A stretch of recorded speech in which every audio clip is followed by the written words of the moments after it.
Thank you for joining us. My name is Chris Daboul. I'm the founder of Esperlux, coming to you from Geneva Watch Days 2025. We are at the beautiful Four Seasons Hotel here, right by the river here and by the lake. And joining me is Pierre-Jacques and Denis Flageolet of De Bethune to see some incredible new releases from the brand.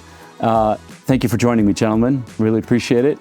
Another year and some more amazing pieces that we're seeing here in front of us. Yes, it's the bad habit that Denis took, is to present every year exceptional pieces. So.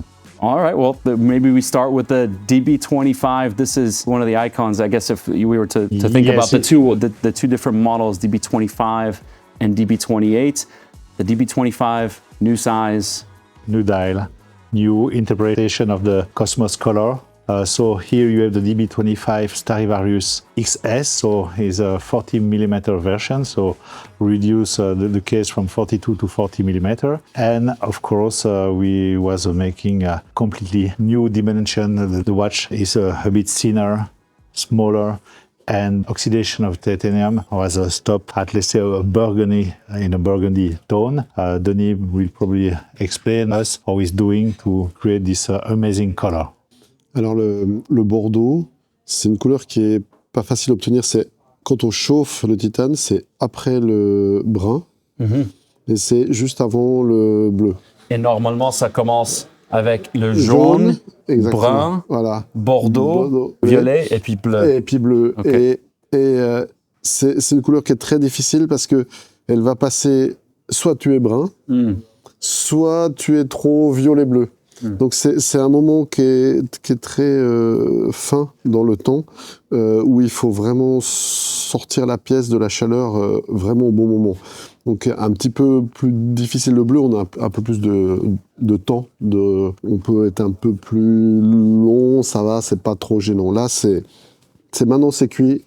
Quand vous faites sortir le cadran, c'est le four ou c'est le four. Ouais, Est-ce que vous le mettez dans une solution ou dans l'eau? On doit le refroidir rapidement pour que ça stoppe l'oxydation, parce que sinon la couleur peut continuer à évoluer. Donc, il faut être un petit peu rapide, un petit peu fin.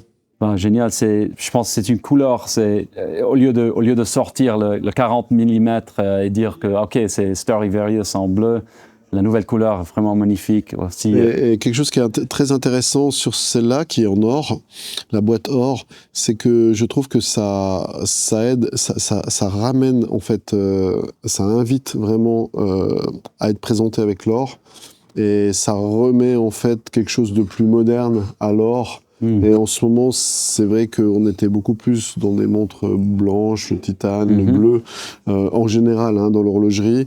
Et là, moi, je suis content parce que ça permet de refaire une montre qui donne envie de nouveau de porter de l'or. Parce que normalement, je pense que De Bethune, quand on pense à De Bethune, on pense au titane. On pense au titane poli, au titane bleui, etc.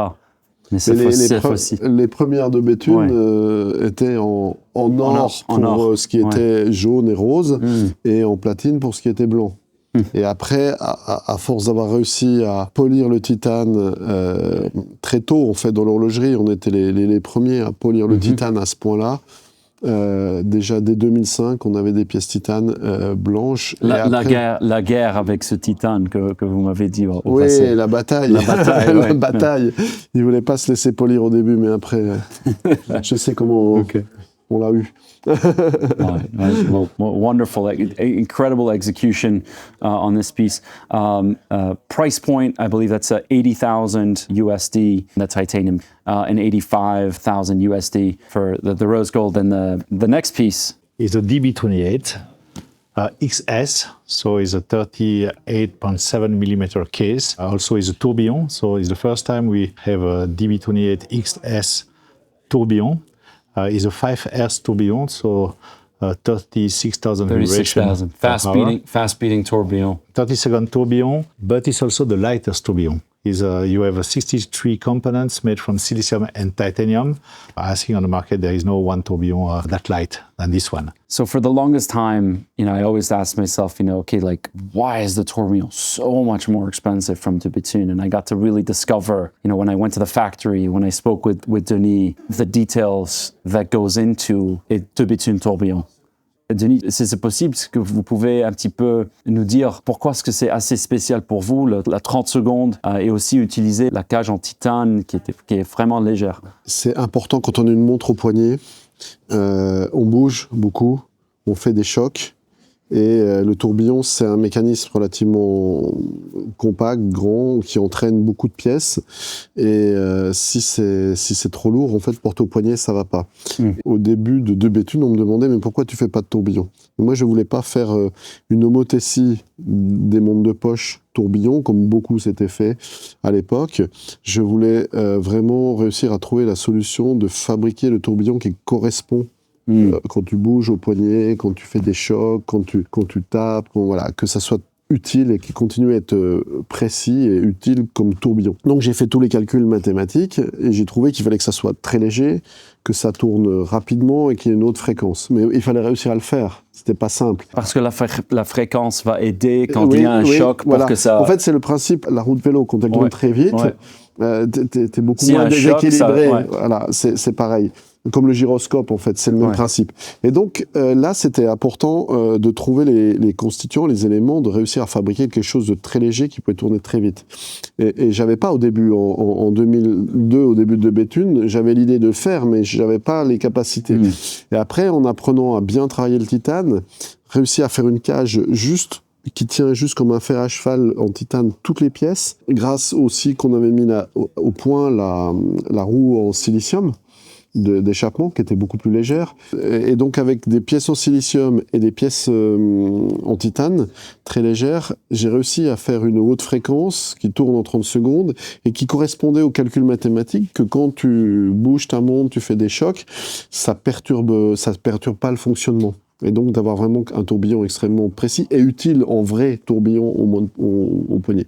Et donc voilà. Et depuis 2006 où ce tourbillon, ce mécanisme est sorti, on n'a pas arrêté encore de l'améliorer. Bien sûr, chaque année on améliore les choses et sur cette pièce, on a encore amélioré toujours des petits détails sur le balancier, sur le spiral pour que ça soit encore plus efficient. Et en plus, sur cette pièce, je me suis amusé à réduire le fameux microlight de Bethune. Je me suis amusé à réduire les nervures et en faire beaucoup plus pour avoir un effet de décor un petit peu moiré et aussi bien aussi sur le fond en fait où je me suis amusé à faire ce fond microlight et puis c'est que ça brille un petit peu, voilà, il y a la lumière qui brille. Exactement. Et puis que les pièces mécaniques ressortent comme un petit peu des îles au milieu de l'eau, tu vois. Et je trouvais que c'était une façon de présenter un arrière de montre un peu différent. Bah, félicitations, congratulations. It's they're both wonderful releases, and I love the in-depth insight and the philosophy behind it. I love every time that we chat, I learn something new.